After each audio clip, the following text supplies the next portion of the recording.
Okay, Stampers, this is Copics 102, Shading with Dots, and this is a PDF printout that you can print out.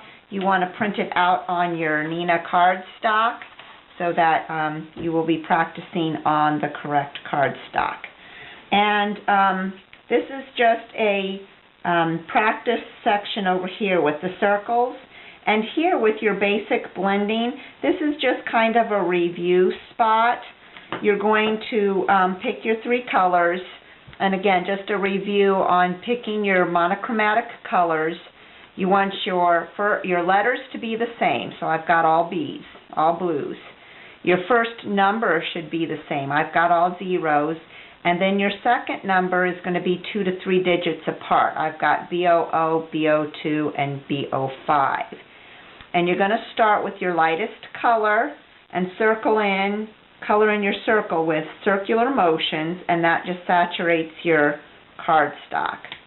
Then you're going to go down with your B02, your second color, and you're going to brush out 2/3 of the way. And again, use your marker tip. Don't just use the very tip. Use your whole marker to achieve good blending. And then you're going to go with your deepest color, your darkest color, B05, and you're going to go in 1/3 of the way. And your brushing strokes start heavier over on the dark side and come up as they come to the center or your lighter shaded area. Then you're going to want to go back and blend your colors. Kind of go back over with your medium color, same method as you did the first time. And then with your lightest color, I actually like to just go from the one side and go over. If you need some more smooth blending, you can come back over all of it. Just know that when you do that, your lightest color is actually going to lighten all the rest of it. Your lighter color, even over your darkest, is going to lighten your dark area. Okay? So that's just your basic blending. We did that in the other class. So now we're going to do some wet shading with our dots. And the wet shading is the same thing. You're going to start with your lightest color. This is the B00. You're going to fill in your circle, and this is using your circular motions again. Lay down a good layer of color, and then you're going to use your middle color, your B02, and you're going to dot. And this time I am just using the very tip, and you got to practice so you don't get too big of spots. And you're just going to lay down a lot of spots. And I usually, this is the second color, so we're going 2/3 of the way. You're going to use, when I lay down my dots, I use a circular motion instead of doing just random. If you do random, you end up with lines most of the time. And I found that if I sit here and do my dots in a circular motion, I get a more even coverage of my dots. Okay, then you're going to go in with your darkest area, and you're going to go do the same thing, but you're only going in 1/3 of the way. And this is going to give you the same shading effect, but it gives you a little bit more texture. And I think it needs a little bit more of the medium color. This is the B02, just adding a little bit more of that. And if you want to, you can even go back with your lightest color. This is the B00, and add some spots on top of it over on this side, and it gives you more of a speckled look. I like this because it gives you a texture. It's not just a flat shading, it gives you some texture. So when we go to color this bunny, you'll see that it adds just a little bit of texture to him and makes him more furry looking. So let's go ahead and do our dry shading then. And your dry shading is using your dots only without coloring your base. So we're going to start with the BOO, and you're just going to go ahead and do your circle motions and put down dots. And you're going to go ahead and cover the whole circle, and that's just going to give you your good dots, your good spotted background.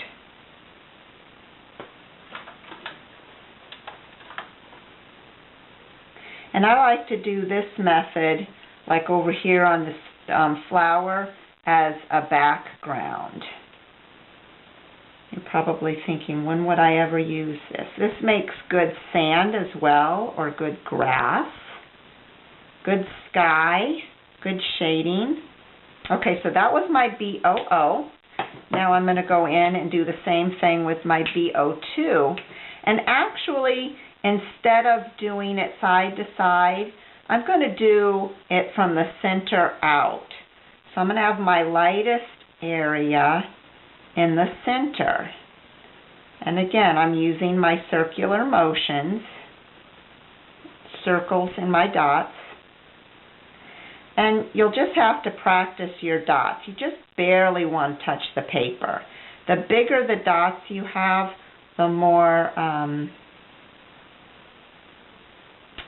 blended it's going to look. And it's going to look more splotchy, I think. Okay, so there's my middle color. Now my darkest color, and again, I'm going to do my circles, but I'm just going to do the very edge. And that's going to make it darkest around the edge of the circle. And then my center is going to be the lightest. So see, you can see the variance there in your color. So that is your shading with dots. And this is just practice. So now let's go ahead and put it down in something that we would actually use. We're going to use this cute little bunny. This is an image from Becky Muir. And I am using these violets this time. And again, my first letter, my letters are the same, all V's. My first numbers are the same, and then my digits are 2 digits apart. So I've got VO1, VO4, and VO6. Here I've got 3 spaces, or 3 numbers between. You don't have to use these same colors. You could color them brown or blue if you wanted to. Just when you're picking out your colors, follow that rule. And now we're going to do the wet shading on the bunny. So you're going to start by coloring in the bunny with your lightest color, which is your VO1. You're going to use your circular motions. And I find that using the circular motions, I can actually stay in the lines pretty easy.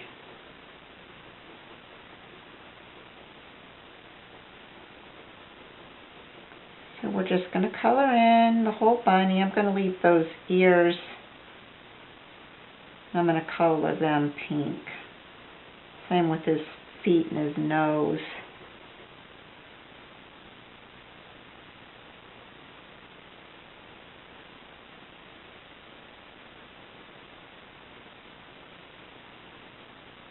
And again, use your whole marker, not just the tip.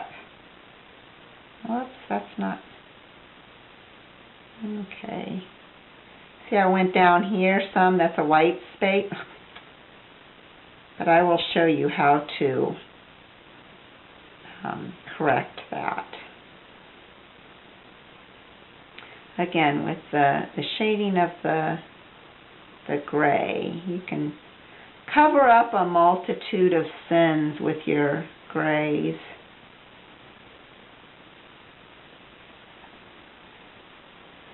Okay.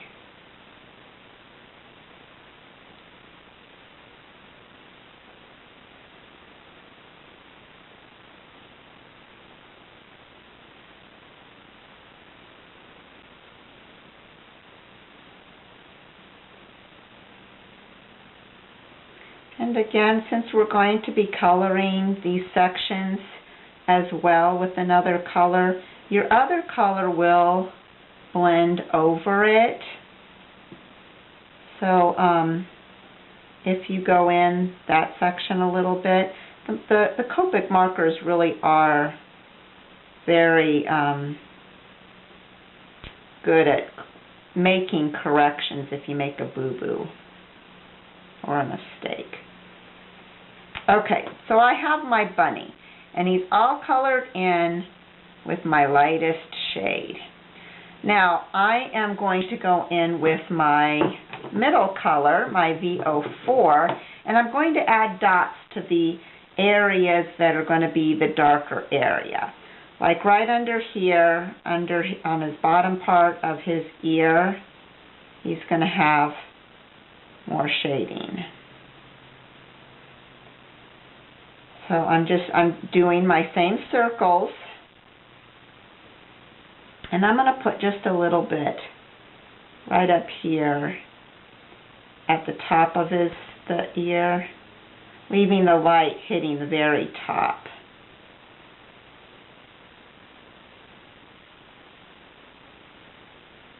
Okay, and then I also am going to see that he has, of course, a little bit darker spots over here on the side of his face. I'm going to have the light kind of hitting from the top front, so you're going to see the light here on the top of his belly, on the very tops of his legs, on the tops of his arms. So we're going to shade under on the bottom sides. So I'm adding a little bit of shading here. Then under his mouth he'll have a little bit of shading. And then under his chin here is going to be shaded. And his belly is sticking out here. So the shadow is actually going to be on the top of this line.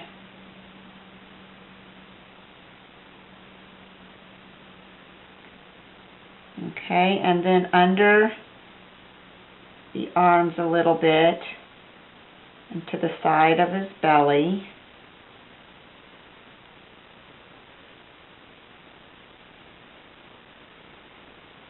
I'm going to kind of go down here around his legs a little bit so that I leave the middle of his belly. That's where the light's hitting. And then on the bottom part underneath his arms,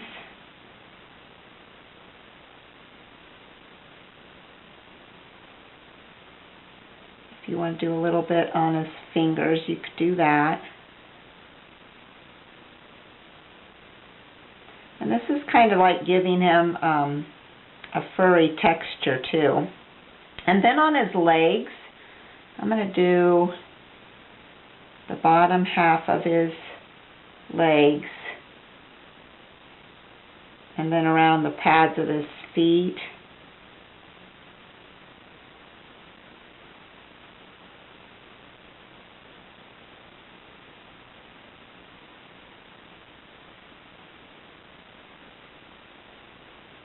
And then over here on this side. Just a little bit.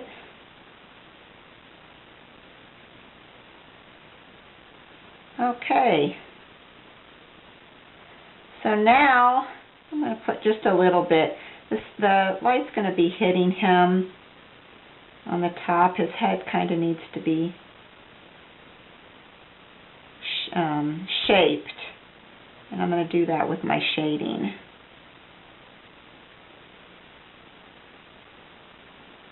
And then right down there in the corners of his eyes, I'm going to add just a little bit. And where his whiskers are a little bit. And right down there in the crevice of his nose. Okay, so now we're going to go in with our darkest color, our VO6. And again, we're going to go and do half of what we did before. So this is going to be less dots than what we had with the middle color. And it's just making the deepest areas that we want the shadows in to stand out.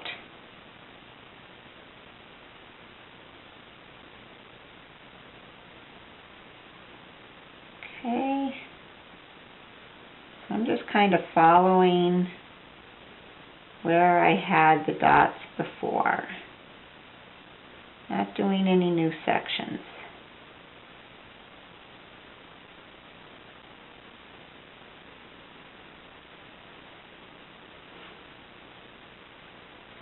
And again, the deepest areas, like under his chin, is going to be the darkest.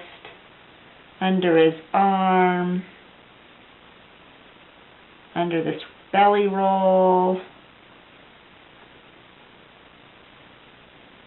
On the bottom side of his arm.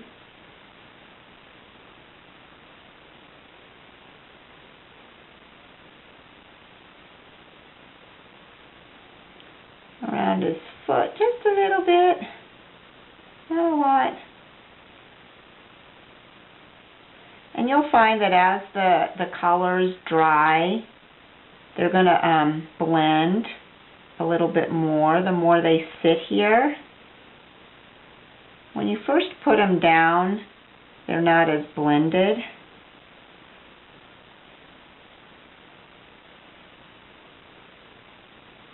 But as they sit there and work together, they do blend a little bit more.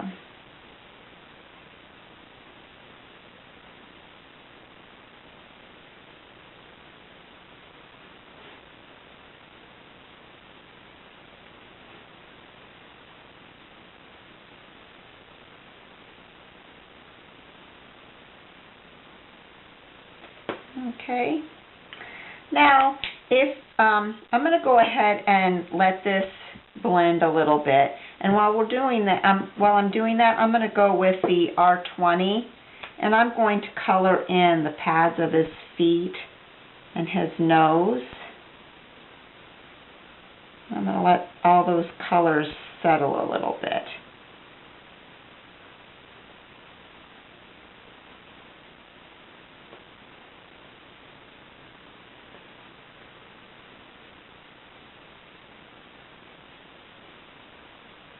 Okay. I think I'm going to give him some blue eyes too. I'm going to use the BOO. Make him have blue eyes. Oh, that brought him to life. Okay. Now I still want some of these spots softened.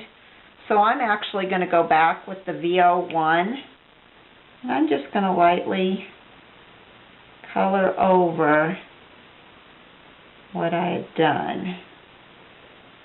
And this is just going to soften and kind of blend those spots in a little bit more.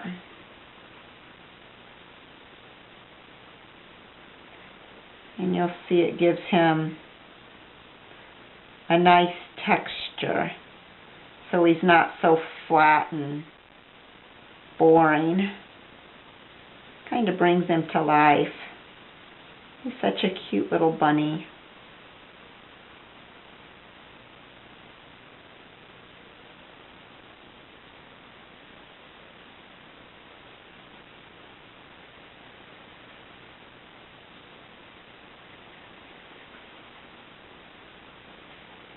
You can almost see the dots blending as you put this lighter color back over it.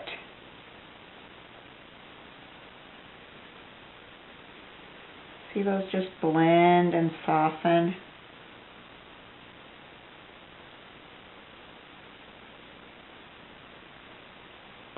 Okay.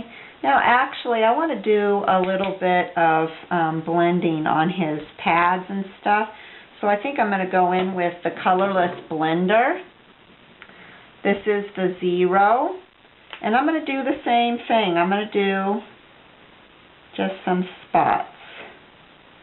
And this is just going to give a little bit of a texture to his pads there. A little bit to his ears. I'm not going to do his nose. Actually, you know what? With the nose, I'm going to take the chisel end and I'm just going to put like a little light mark up at the top of his nose. That's where the light's hitting. And it just gives it a little bit of texture. I don't know if you can see that, but it's bleeding out or bleaching out the color on his toe pads. So you can really see it getting lighter there. Okay? So I just think that adds some nice texture and some color to the bunny.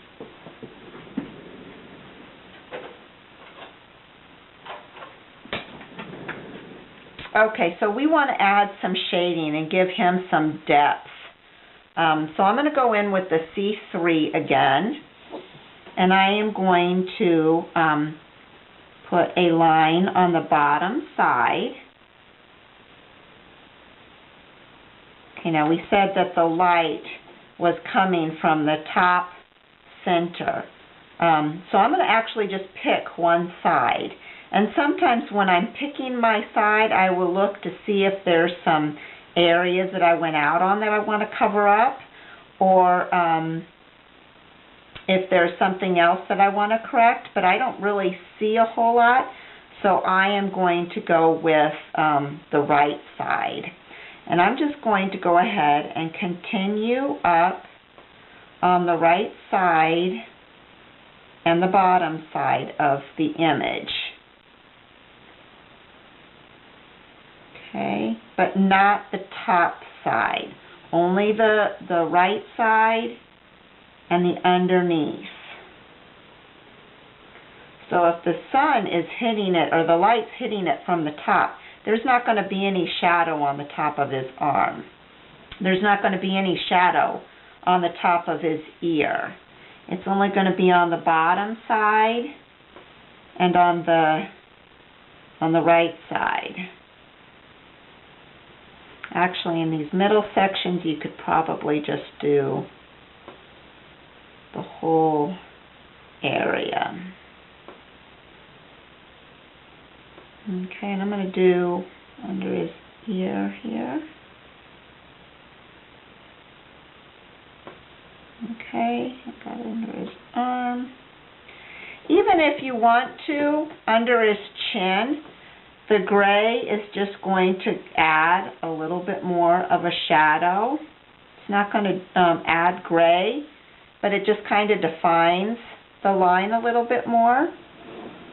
Okay, so now I'm going to go in with the CO, and I'm just going to trace over these lines to kind of soften that edge.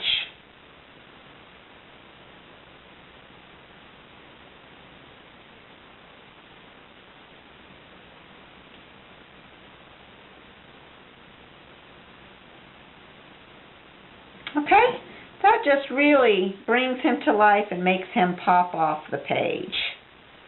Gives him some dimension. Okay, so that's wet blending, or wet shading with the dots.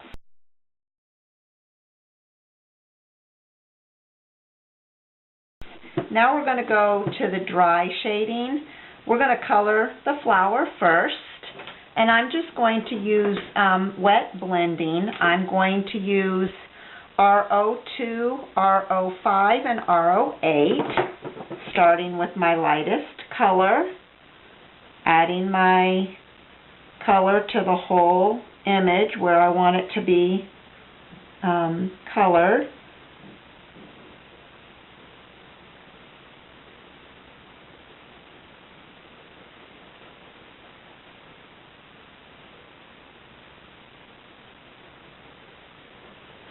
Okay, and then I'm going to go in with my middle color, the RO5.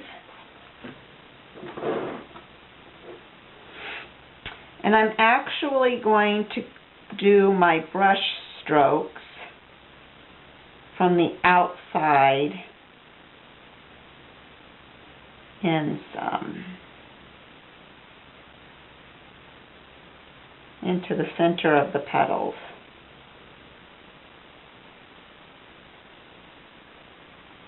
The light's going to be hitting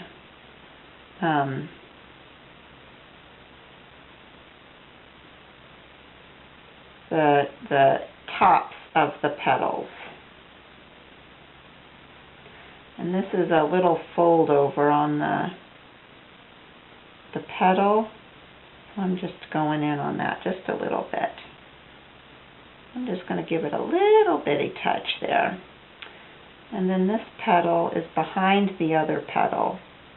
So it's going to be a little bit darker shaded under here. And then I'm going to have the light hitting the top middle portion of the petals there. Okay, now I'm going to go in with the RO8. Your reds are actually going to probably take more practice in getting a good blend. They are the hardest colors to blend, the reds are. So if you're having trouble with the reds, just keep practicing and use more of your lighter colors. Always start with your lighter color. When you first start, like that RO2, doesn't look like it's really red at all. But once you add all your other shading, you'll find that it really is a good shade of the red. And you really want to start out with your lighter colors, your lighter reds. Okay. I think I'm actually going to go back with my RO5. This is my middle color. And add just a little bit more there. I want it a little bit softer. Okay, now I'm going to go back with my RO2 and just kind of blend all of that out. And you might really need to scrub your paper and work your colors. And your lighter color is going to be good for that. Just kind of scrub and